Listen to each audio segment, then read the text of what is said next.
I'll use my 30 seconds now to focus on my fourth manifesto point. Essentially what I've put together is a Google document for every single school across the university. I'm trying to focus on the school level issues. The education officer tends to be kind of invisible within the student union because they have to deal with the higher issues and they tend to sit on all of the faculty meetings. Yeah, so you can find your own Google document on my Facebook page and add your own point of view. Thank you. So I'm Dan Raggan, I'm going for I'm so used to it.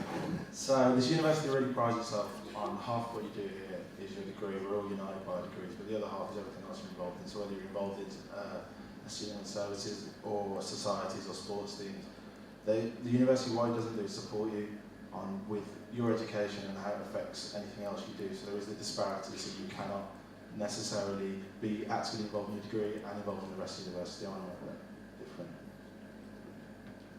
Okay, if we start on the next table, please. Hi guys. I'm Dan O'Connor, I'm running for Education Officer. I'm a strong believer that education should be free and a universal right. However, I'm fully aware of the limitations of Education Officer in that as much as I want to, I can't just remove the fees. But what I can do is make it a lot fairer for students. So sort of the policies I'm running on are course materials covered by course costs where possible, so that students aren't paying an extra £300 for books. Greater transparency in schools, I want them to publish a full course cost breakdown so the students know where exactly their money is going. And yeah, I mean, check out my manifesto, but yeah. Hi guys, I'm Serena Kohar, I'm running for education, and basically my policies run around transparency, interactivity, and also resources. Based from all my research that I've done, a lot of schools have different issues, so my solutions are just sort of they're not too mainstream, but at the same time not too specific, so they can still be applied to most of the schools. And yeah, so basically a lot of the issues that I've dealt with is just because I know that we're all here for education, but at the same time we want to reap as many benefits as we can for what the SU offers. So I'm trying to get as much support as I can for the people who want to reap the benefits from the SU, really. Hi, I'm Yasmin. I'm going to keep it short. So I've got 5 main points I'd want to change for elective. Increase course rep visibility. Most people don't know who their course reps are, and for me that's a huge issue. SET and SEM timings as well. Piloting a few schemes across different schools. We should be able to see the impact of the feedback that we give in our modules and teaching before we finish a module, and also exam feedback as part of that, because currently there is no way of giving feedback about how you felt an exam went. Recorded lectures, they should be happening. Transparency in module choices, so I know this is particularly an issue in bioscience. The average grade for different modules, there's a huge disparity in them. So getting that on the module booklets, and starting up a sports science course. Hi, I'm Matt Woodward. Most of us, I think, enjoy our time here at Nottingham, but sometimes we're afraid to admit it because we're paying £9 grand a year, that the education side isn't always up to standard. But I think what we really need is deserve more than just a PowerPoint, just some pictures. So what I want to do is overhaul the way lectures are taught and get us time outside of the classroom and more practical application. It's about making it simple, it's about online coursework submissions and proper feedback that will also be available online. I also think it's about flexibility, making that quality education available for us when we need it, so we can get out there and get involved with the SU and not have to make a choice between the academic side and a full uni experience. Okay, thank you. Can we have a very quick question, please? Question anywhere? You are in the back.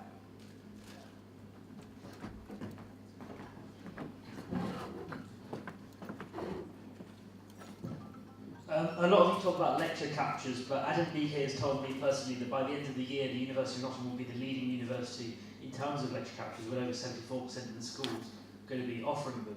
So have you actually spoken to Adam about your research and what you want to do over the next year? Yeah, I did speak to him about that. What it is I know they've already started doing lecture captures, but I've never had one, for example. So it's just about continuing the work that they've already done. And there's some rooms where the technology isn't there yet, so it's about getting the funding for that and making sure it's pushed through and rolled out to everybody.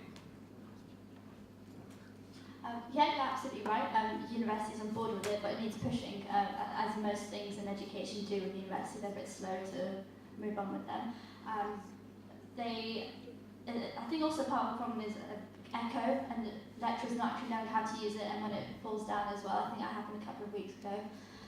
So it's about making sure that every single lecture is being recorded, that the rooms have the facilities for it, which at City Hospital doesn't happen, and making sure the lecturers are actually trained in how to use it.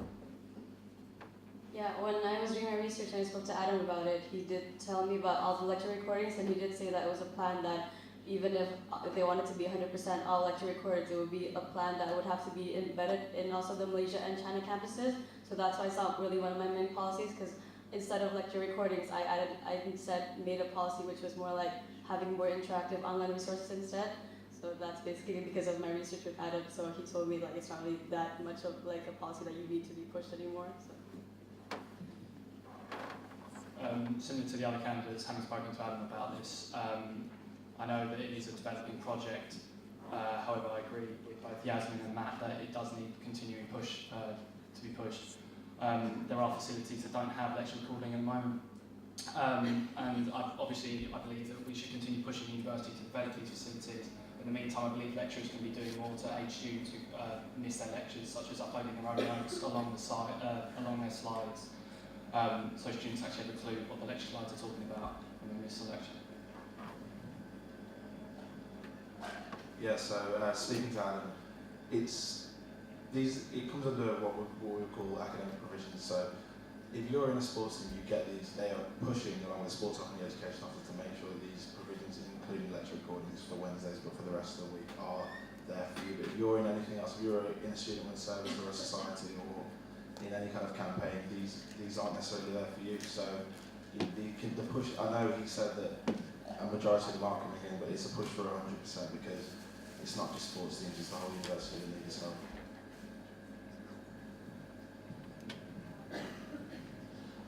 Well, I've spent my research time speaking to school education reps, and I've met with a fair number of them now. And I would say it's more like closer to 50-50 that they would say like their lecture recordings are happening and in what state they are. There's a huge disparity, and it's generally up to the lecturer themselves to actually decide to use it, which is the biggest problem at the moment. There needs to be something in place to actually push them to when they don't want to for various reasons. There's also the disparity between whether it's recorded video or just voice. And there's a lot of kind of grey areas within that at the moment that still need to be focused on in order to push it forward. Okay, thank you. Have we got another question? Alicia's hand went up first, just slightly. What three things would you change about how technology is used in education?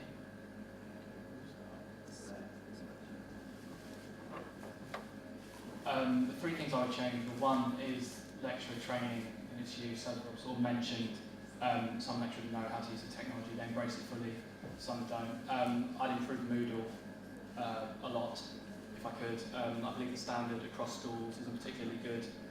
Some lecturers, again, know how to use it, upload weekly readings, the slides, everything. There are some lecturers who just upload one Word document and that's your lot for the year. And yeah, I push for greater online resources where possible. I believe, we talk about being a green university, and embracing electronic resources is another way that we can sort of develop our reputation for that. Apart from more online resources, one of my also main policies is more transparency for optional modules.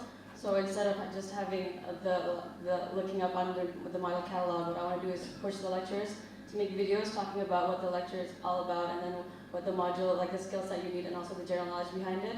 Another one of my policies is also creating like an official website for a book exchange. So, because at the moment, for example, the business school, we do have book fairs, and we do have like a forum on Facebook talking about like who's selling books and whatnot. Then it's not really like a structured official website, so that's sort of like where I want to come in and just make like an extension login from the portal and then make everything more clear and transparent for everyone to buy books. Okay, three things I would change: how novel they are. Lecture recordings and putting things online that should have been done years ago.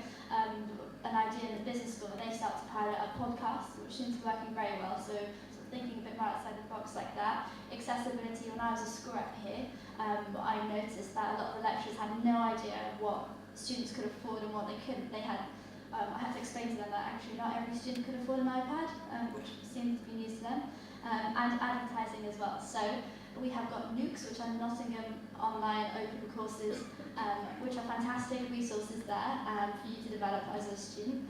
But where's the advertising for that? Okay, if you have a key reading list, I would make sure that those books have to be available online, or else it's not allowed to be on the list. Second of all, there's different learning styles that people have, and if you're more of a visual learner, instead of just having notes on Moodle, you can have videos, multimedia, so even if you can't go on a trip, because I know it's important to get outside the classroom, at least you can look at something different, something that moves. It's fun, yeah. The three things for technology I would change: active provision for training for staff that are technophobic, for a very start. That includes lecture recordings, actually generally using the computers and stuff that are within the room and knowing how to fix a fault rather than delaying a class for 20 minutes. I would push for the overhaul of the Student Union website so you know what resources are available for your course. Like there was a recent email about that we can get Microsoft Office for free. I knew that long before, but clearly a lot of students didn't. And I would also echo the issue with books and making sure as many of those are available online as well, because the libraries, especially things like Hallwood and stuff, make it impossible for students to get in there. The first one's very simple. I want to make the Moodle forums anonymous. I've spoken to so many students that will not post on the forum just because they're named there. There's no reason why there should be a stigma attached to asking questions to your lecturers or your tutors. Second, I want to introduce a module review system so when you're picking optional or core modules, they are guided by the choices of people here above. And the third thing is simply, it's just I want to make all modules available to view before you sign up to them, so I can go through the notes, I can see what it is I'm doing before I sign up for a module. Okay, thank you. One final question, please. Jess, over there, please.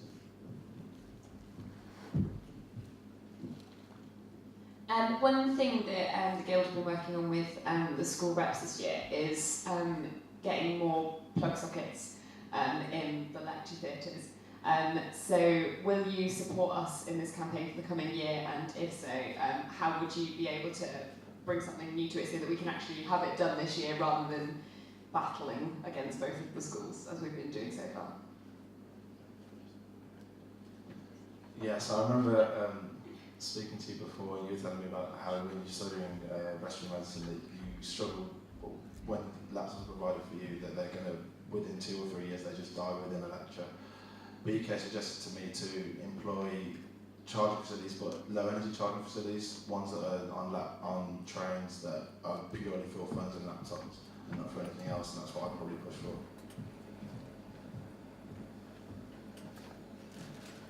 I spoke to Janika Patel, the vet school rep, and she mentioned that the increase in the current lecture theatre to 10 plug sockets, she said wasn't enough. And also there's a bunch of other lecture theatres that also need more. The lecturers have been trying to work with you with like extension cables, and it's just causing a safety hazard at the moment. She suggested a lot of different ways around this, such as being provided replacement batteries. I think just putting extra plug sockets in there, if there's going to be that battle, and the lecturers and estates are absolutely adamant that it can't happen, there's a lot of other ways around it, I think. Yeah, like we said before, I would support that. I think that obviously you need to plug in your appliances and laptops and things, but I would push for it, but I don't know how feasible it is to get that many sockets put in so many different areas. So maybe if you make like a central charging station, and like we said before, with the new batteries, they should last for the lecture. But I'm not sure. I'd have to talk to estates and people who really know about the ins and outs of it. Absolutely 100% behind this. For me, there's two issues with it. One of them being the clause in the contract that Vet signed at the beginning, which was that it is their responsibility to to cover the cost of fixing and replacing anything to do with the laptops, which means that you are responsible for that battery. So changing that, and then also getting estates to admit that it's their responsibility to get those plug sockets in there, because these are bookable rooms. I believe that is one of the biggest battles that you guys seem to be facing with them right now. So getting them to or somehow come up with a sorry, completely brain dead. Split the cost with the school or cover the cost completely, but the responsibility is someone, so we need to map this out. Well, I do think if it was a very big issue in your school, then it would be something I would fight for, because a lot of schools have different issues, and like if you can find the right solutions to these problems together, then surely there's some way we could compromise this issue. Like even if it's not possible to get as many plug sockets as you want, like we could get like what they said, the renewable batteries or just like new laptops or something, but it's something that I think we should kind of work around together with. So yeah, obviously completely behind this issue. In terms of what I do, to be honest, it'd be talking to the school reps and organising a sort of united front against the states to sort of put the pressure on. I agree with Dan's policy about sort of low energy plugs and try and get those introduced as well. And yeah, I think the best thing to do is just make sure that it's constantly in the attention and in the attention of the states and the SU, so they're aware that we're not just going to drop the issue. Okay, I think we'll call that the end. Thank you very much, education candidates. Can we have the presidents?